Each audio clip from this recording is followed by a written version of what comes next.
il faut dire qu'elle commence un travail qui est extrêmement important. On se rappelle que c'est l'NPD qui a poussé beaucoup. Jagmeet Singh était la première personne l'année passée de soulever l'importance d'avoir une enquête publique sur l'ingérence étrangère. On a suivi ça en Chambre, en poussant ça au niveau du comité, aussi avec la motion qui a exprimé non-confiance dans le rapporteur spécial qui a été nommé par le Premier ministre.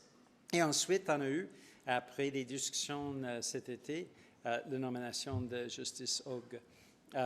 C'est rassurant dans son premier rapport qui a dit que l'impact de l'ingérence étrangère en 2019 et 2021 n'a pas été significatif dans le sens que ça n'a pas influencé les élections. Ça, c'est important. Mais aussi, elle soulève des inquiétudes face à l'avenir et l'importance d'agir. Et là, bien sûr, nous, on est tout à fait d'accord là-dessus. Et c'est pour cette raison-là qu'on va continuer à pousser le gouvernement d'agir, d'une part, de mettre en place un registre pour les agences étrangères et deuxièmement aussi de mettre en place un protocole. Quand on regarde le rapport, ce premier rapport de la Commission, c'est évident que le gouvernement ne semble pas nécessairement comprendre l'importance d'agir et l'importance des communications. Ça, c'est deux volets extrêmement importants. On espère bien que le gouvernement doit déjà commencer d'agir parce que les prochaines élections s'en viennent l'année prochaine au plus tard et c'est important qu'on mette en place toutes ces protections pour s'assurer que le public canadien peut avoir une confiance totale qu'il n'y ait pas d'ingérence étrangère dans nos élections. Peter Julian, House Leader for the NDP, and I'm very like to commend Justice Hogue for her first report, that first step of report that will lead to a more comprehensive report with more, I think, solutions and recommendations by the end of the year. And you'll recall that the NDP pushed hard for this. Jagmeet Singh was the first last year to call for a public inquiry into foreign influence and foreign interference. We pushed over the course of the spring last year, including bringing motions forward at committee and in the House of Commons, finally adopted by a majority of all parties and members of Parliament that expressed non-confidence in the special rapporteur that the Prime Minister had appointed. We finally got to the appointment of Justice Hogue, and her first report indicates a number of things. First off, I think it's reassuring for Canadians to know that foreign interference did not change the results of the 2019 and 2021 elections. That being said, she is very clear in speaking to the presence of foreign interference and the potential that could have a preponderant impact in the coming years. So we need to prepare. We need to make sure as a country that we are ready. At the very latest, elections will be held next year. The government needs to act now, and that includes putting in place a foreign agents registry so that we know who is pushing on behalf of foreign governments. We also need a protocol. What's clear from the report is the absence of sometimes communication or the government even knowing when it should act, and those protocols need to be put in place prior to the next election. We certainly thank Justice Hogue for her work so far, and there's obviously more to come in the coming months. Mr. Julian, is it concerning to you that the conclusions drawn in this report are so different from those drawn in David Johnston's report? Why do you think that is? Is that a concern for you?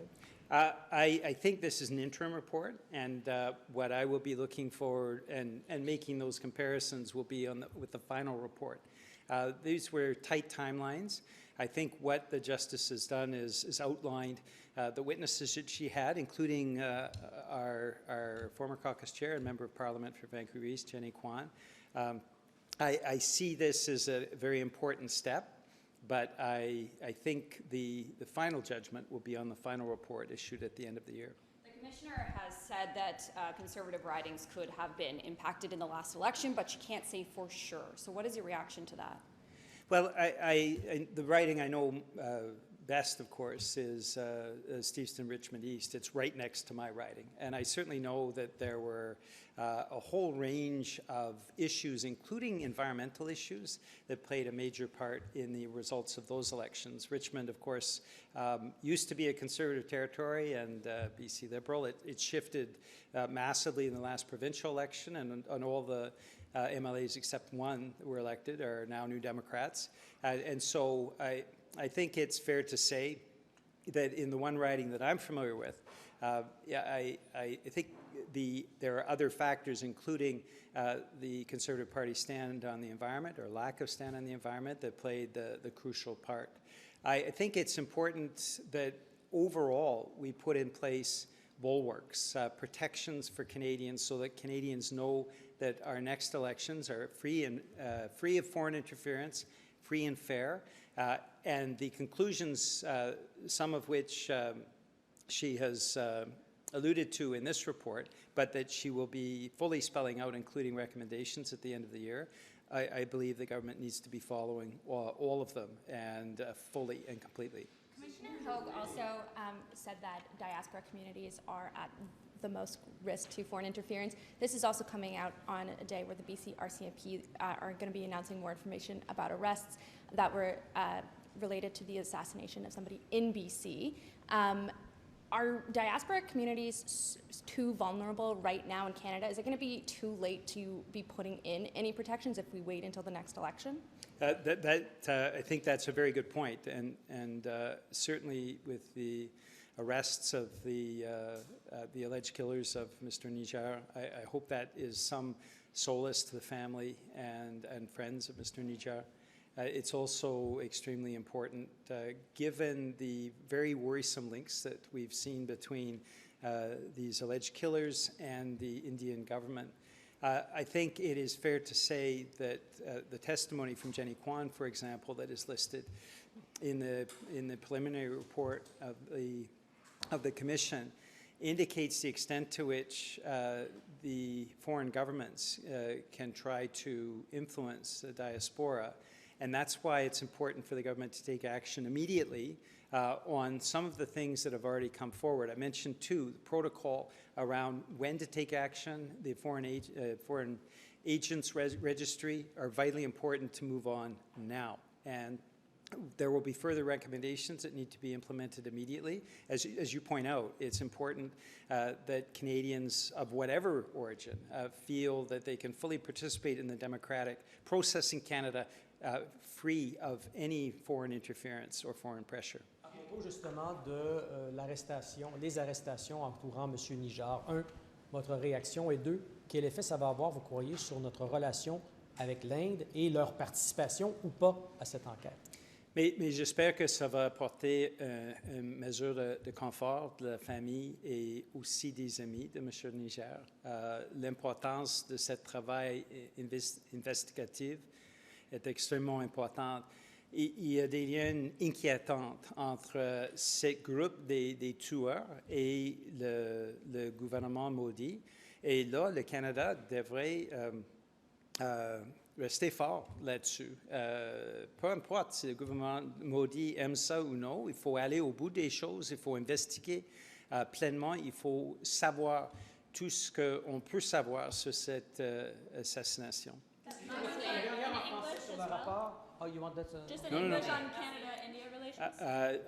I'll just come back to that in just a moment. Vous avez une suivi? Une question sur un sujet différent. Si vous voulez répondre sur le genre en français. Okay. Yeah, it's important that investigators working hard were able to put in place these arrests.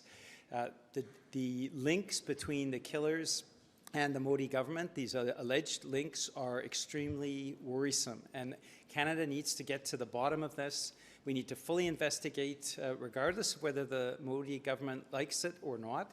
We have to make sure that we have full clarity and transparency around if there are links indeed between this group of killers and the Modi government. And so Canada shouldn't be putting diplomatic considerations first. We should be putting first and foremost the safety of our citizens right across this country. Le plus préoccupant pour vous dans le rapport Hogue aujourd'hui, c'est quoi? le plus inquiétant, ça reste à voir tout l'ensemble des recommandations qui vont être apportées à ça. Et pour nous, l'important, c'est d'agir. Jenny Kwan et son témoignage, je pense, a été extrêmement convaincant de l'importance d'agir. Et là, le Justice Hogue a aussi demandé d'avoir plus d'informations s'il y a d'autres ingérences. Je pense, par exemple, à la Russie, où elle a dit il y a pas, pour l'instant, il semble être pas de lien, mais ça peut changer. Ça, c'est toutes les choses, des suivis qui doivent être effectués dans les prochains mois. Les assemblées d'investiture, le manque de communication, lequel des deux vous préoccupe le plus? Mais le manque de communication. Quand on sait qu'il y a un problème qui se développe, il semble que le gouvernement n'a pas compris comment agir et comment communiquer ces informations-là. C'est là où on revient à cette question des protocoles, de savoir comment agir, comment communiquer ces informations-là. Il faut que ça soit vraiment clair pour les prochaines élections. Do you think there's a problem with this sort of culture of secrecy, not just in the intelligence, but with the federal government and security or police forces, where not just in this report, Justice Hogue said it, that a lot of times important information is not being shared with individuals who need it, or it's not being given the full picture. We've seen that with the Najjar case, the phishing attempts against several MPs. Do you think that this is just they're being a little bit too precious with what is being shared, and that they need to start being a little bit more forthcoming? And They definitely need to be more forthcoming, but they also need to have clear protocol and clear direction about what needs to be shared and when. And this is something that seems absent when reading the first report. There doesn't seem to be a lot of clarity around how the government makes sure that information is communicated and potentially takes action.